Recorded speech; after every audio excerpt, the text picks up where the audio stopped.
श्रेणीक्रम संयोजन के बाद दूसरा है प्रतिरोधों का संयोजन, जिसमें है समांतर क्रम। समांतर क्रम में जैसे ये बिंदु है ए, इससे एक प्रतिरोध,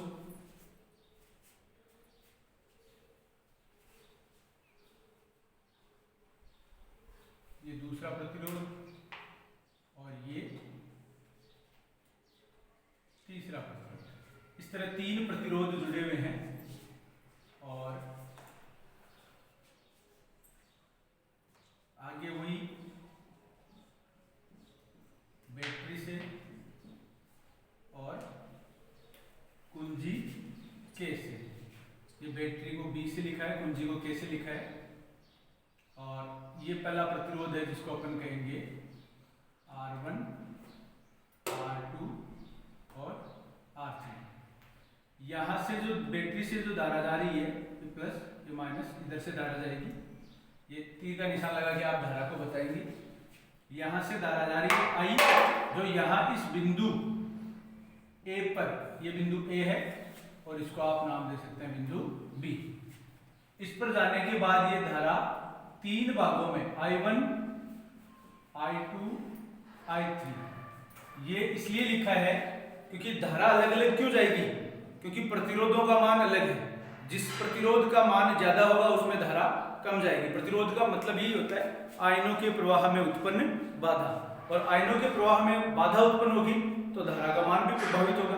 बाधा अधिक होगी तो धारा कम हो जाएगी। तो अभी अपने को ये पता नहीं है किस मान की धारा जा रही है, लेकिन अपन ने ये कहा है कि कुल धारा जो है वो तीन भागों में बढ़ जाती है। जिसका प्रतिरोध ज्यादा होगा उसमें धारा कम जाएगी और जिसका प्रतिरोध का मान कम होगा उसमें धारा अधिक चली जाएगी। तो I1, I2 और I3। R1 में जो धारा जा रही है उसको I1 लिख दिया, R2 में जा रही है उसको I2 और R3 में जो जा रही है उसको I3 के नाम से लिख दिया। ये इस तरह से आपको इसका चित्र बनाना है। ये जो संयोजन है इसमें आपको साफ दिख रहा है कि सभी प्रतिरोध हैं उनका प्रथम सिरा एक बिंदु पर और सभी का दूसरा सिरा या अंतिम सिरा एक बिंदु पर। जितने भी यहाँ तीन जुड़े हुए, भले ही 4, 5, 6 जितने भी जुड़े हो सकते हैं, 2 भी जुड़े हो सकते हैं, यदि इस तरह की व्यवस्था से जुड़े हों तो उन्हें कहा जाता है समांतर क्रम संयोजन। तो यही बात अपन लिखेंगे चित्रानुसार तीन प्रतिरोध R1, R2 व R3 आपस में समांतर क्रम। समांतर क्रम का दूसरा नाम होता है पार्श्व क्रम। पार्श्व क्रम भी बोला जाता है इसको, समांतर क्रम संयोजन, या इसको बोला जाता है पार्श्व क्रम संयोजन। तो आपको कोई कंफ्यूजन उत्पन्न नहीं करना है, ये एक ही बात है समांतर क्रम या पार्श्व। पार्श्व शब्द का अर्थ होता है इंग्लिश में साइड, यानी इसके साइड में फिर इसकी साइड में एक के बाद एक। जबकि ये तो एक शब्द का अर्थ बता रहा हूं, बल्कि वास्तव में आपको ये देखना है कि प्रतिरोधों के प्रथम सिरे एक बिंदु पर और अंतिम सिरे एक बिंदु पर हों, तो वो व्यवस्था कर लेंगे। तो चित्रानुसार तीन प्रतिरोध R1, R2 और R3 आपस में समांतर क्रम या पार्श्व क्रम में जुड़े हुए हैं, जिसमें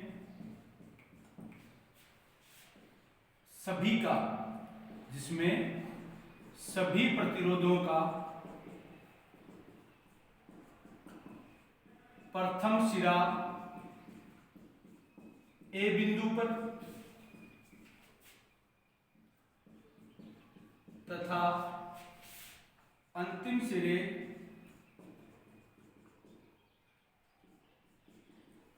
एक ही स्थान पर, अर्थात पी बिंदु पर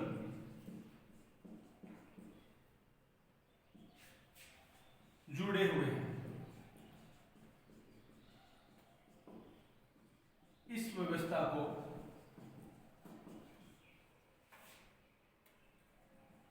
या ऐसे लिखें, प्रतिरोधों के इस तरह जुड़े होने को, प्रतिरोधों के इस तरह के संयोजन को भी समांतर क्रम संयोजन कहा जाता है।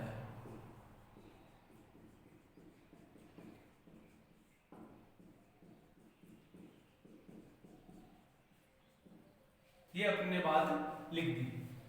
अब अपने को जैसे पिछली बार श्रेणी क्रम में ये हुआ था कि जो चीज अलग थी उसको अपने 4 बार ज्ञात किया था। पिछली बार विभवांतर अलग था, v1 v2 v3 और एक कुल विभवांतर v, ऐसे उनको 4 बार अपने ज्ञात किया। इस बार क्या अलग है, इस बार धारा अलग है। धारा i1 i2 i3 और एक कुल धारा i, 4 मान, इनके चारों के मान अपने को अलग अलग निकालने हैं। और निकालने के लिए अपने पास क्या है, ओम का नियम, जो सूत्र है वो है ओम का नियम।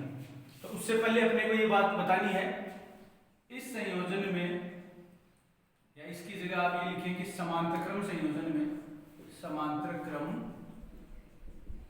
संयोजन में प्रत्येक प्रतिरोध में प्रवाहित धारा का मान अलग अलग होता है, जो कि R1 R2 व R3 के लिए क्रमशः I1 I2 व I3 है। ये अलग, लेकिन सबके सिरे यहां जुड़े हुए हैं, अंतिम यहां जुड़ा हुआ है। तो विभवांतर सबके लिए, अगर आपको R1 के सिरों पर विभवांतर ज्ञात करना हो तो आप वोल्टमीटर का एक सिरा यहां लगाएंगे, दूसरा सिरा यहां लगाएंगे, तो आपको उसमें विभवांतर दिखेगा। आपको R2 का निकालना हो तो भी आपको यही लगाना पड़ेगा, आपको R3 का निकालना हो तो भी यही, यानी जो विभवांतर R1 के लिए वही R2 के लिए होगा, वही R3 के लिए होगा। तो ऐसा कह सकते हैं कि तीनों प्रतिरोधों के लिए विभवांतर का मान समान होगा, क्योंकि तीनों के सिरे, प्रथम सिरे एक जगह और अंतिम सिरे एक जगह पर है। तो इसलिए मैंने तीनों के लिए विभवांतर V का मान समान कर दिया, V कर दिया। तथा ये अपने बात लिखी, इसी में जोड़ देते हैं, समांतर क्रम संयोजन में प्रत्येक प्रतिरोध में प्रवाहित धारा का मान अलग अलग होता है, जो कि R1 R2 व R3 के लिए क्रमशः I1 I2 व I3 है। परंतु या लेकिन लिखते हैं, लेकिन सभी प्रतिरोधों के सिरों पर उत्पन्न विभवांतर का मान समान अर्थात V होता है। सबके लिए विभवांतर का मान समान होता है। ओम के नियम से, ओम का नियम अपने यहां लिख दिया, V बराबर IR। अब इस ओम के नियम से क्या ज्ञात करना है, वही चीज जो पिछली बार मैंने बताई, जो चीज अलग है वो 4 बार ज्ञात करेंगे। इस बार, पिछली बार विभवांतर अलग था, इस बार धारा अलग है। तो आप लिखेंगे प्रतिरोध R1 में प्रवाहित धारा I1। अब V बराबर IR होता है, तो I बराबर क्या हो जाएगा, V बटा I को इधर छोड़ दें और R जो गुणा में है वो इधर आके भाग में लग जाएगा, तो V बटा R हो जाएगा। ये चीज अपने पास आ जाएगी। तो कुल धारा निकालनी हो तो I बराबर V बटा R, लेकिन अपने को जब I1 निकालनी है तो ये लिख दिया अपन ने V बटा R, ये I बराबर V बटा R, ओम का नियम लिख दिया। लेकिन जब R1 के लिए निकालनी है तो विभवांतर तो सबके लिए समान है, तो विभवांतर तो V रहेगा, और R1 यहां रख दिया तो धारा आ जाएगी I1। इसी प्रकार अपने को प्रतिरोध R2 में प्रवाहित धारा निकालनी है तो उसका मान हो जाएगा I2, और I2 निकालनी है तो यहाँ V तो ऊपर समान रहेगा और अपने को क्या करना पड़ेगा, R2 कर दे। इसी प्रकार जब I3 निकालनी हो तो आप क्या करेंगे, प्रतिरोध R3 में प्रवाहित धारा I3 निकालनी है तो V तो समान रहेगा, और यहाँ क्या कर दें, R3 का भाग दे दें। तो ये आ गया समीकरण नंबर 1, ये समीकरण आ गया 2, और ये आ गया समीकरण नंबर 3। ये आ गया, यानी 3 चीजें I1 I2 और I3 निकाल ली। अब अपन ये कहेंगे कि इन तीनों की जगह अगर इन तीनों प्रतिरोधों का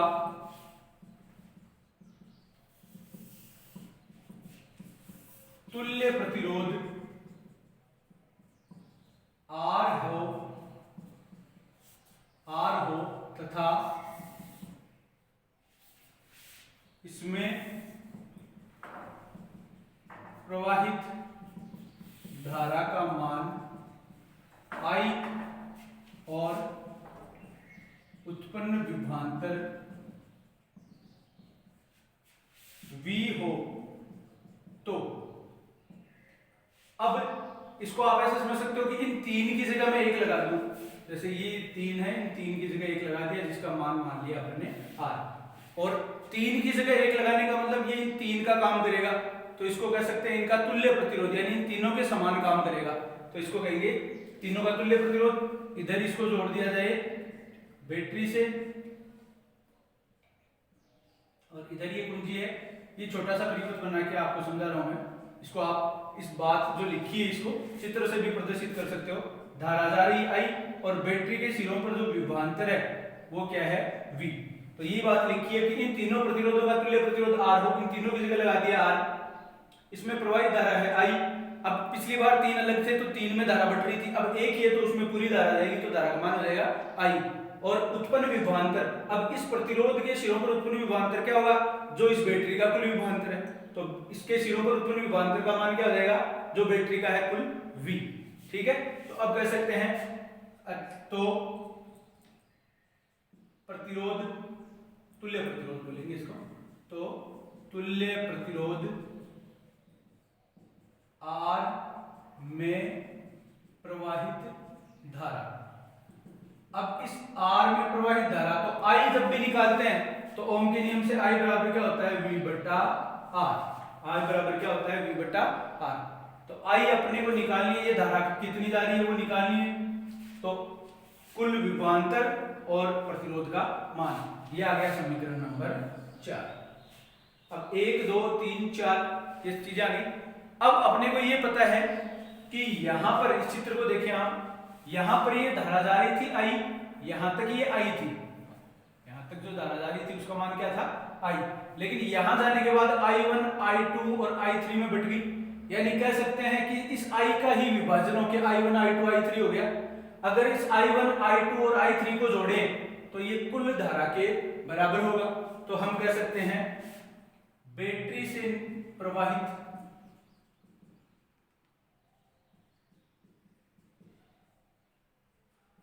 धारा, कुल धारा I ही, कुल धारा I ही आगे चलकर प्रत्येक प्रतिरोध में प्रवाहित होती है तथा I1 I2 एवं I3 में विभक्त हो जाती है। ये बात अपन ने लिखी है कि ये जो बैटरी से जो धारा है वो ही निकल के आगे जाके I1 I2 और I3 में विभक्त हो रही है। तो अब क्या होगा, अब अपन ये कर सकते हैं कि अतः I बराबर I1 plus I2 plus I3, यानी इनको तीनों को I1 I2 और I3 को जोड़े तो I के बराबर होगा। मान रखने पर समीकरण 1 2 3 व 4 से मान रखने पर, तो मान रखेंगे आप तो I की जगह क्या रखें, I की जगह रखें V बट्टा R, V बट्टा R। इसकी जगह रखें V बट्टा R1, इसकी जगह रखें V बट्टा R2 और इसकी जगह रखें V बट्टा R3। अब V बट्टा R ये है, तो इसको क्या करें, V को इधर बाहर ले लें, अंदर बच गया V, इधर से सब जगह से निकल गया तो अंदर बच गया 1 बट्टा R1 प्लस 1 बट्टा R2 प्लस 1 बट्टा R3। अब यहाँ भी V, यहाँ भी V, तो इसको काट दिया तो यहाँ क्या बच गया, 1 बट्टा R बराबर 1 बट्टा R1, 1 बट्टा R2 1/r3 और इस तरह जितने भी जुड़े हुए हैं तो उनको लिख सकते हैं +1/rn। ये लिखा जा सकता है। ये आया अपना समांतर क्रम में तुल्य प्रतिरोध का सूत्र, जिसको अपन क्या लिख सकते हैं, इसको लिखा जा सकता है जब ये चीज थी r और ये बट्टे में लिखते हैं, कोई भी चीज बट्टे में जाती है तो वो हो जाता है उसका युतक्रम। क्या हो जाता है? युतक्रम। तो r को अपन कह रहे थे तुल्य प्रतिरोध, इसको कह रहे थे तुल्य प्रतिरोध, और ये हो गया तुल्य प्रतिरोध का युतक्रम। और ये बाकी भी क्या हो गए? जुड़े हुए प्रतिरोध है उनके सबके युतक्रम हो गए। तो अपन कह सकते हैं अतः समांतर क्रम संयोजन में तुल्य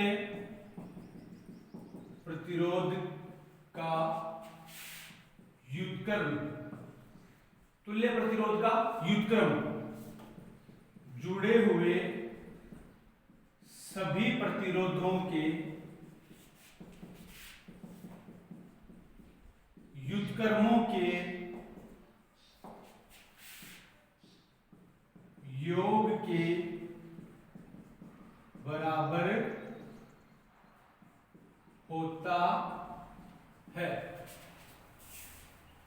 अपन कह सकते हैं कि समांतर क्रम संयोजन में तुल्य प्रतिरोध का युतक्रम, जुड़े हुए सभी प्रतिरोध, जितने भी प्रतिरोध जुड़े हैं उनका सबका युतक्रम कर लो, तो जुड़े हुए तुल्य प्रतिरोध का युतक्रम जुड़े हुए सभी प्रतिरोधों के युतक्रमों के योग के बराबर होता है। ये अपना टॉपिक कंप्लीट हुआ।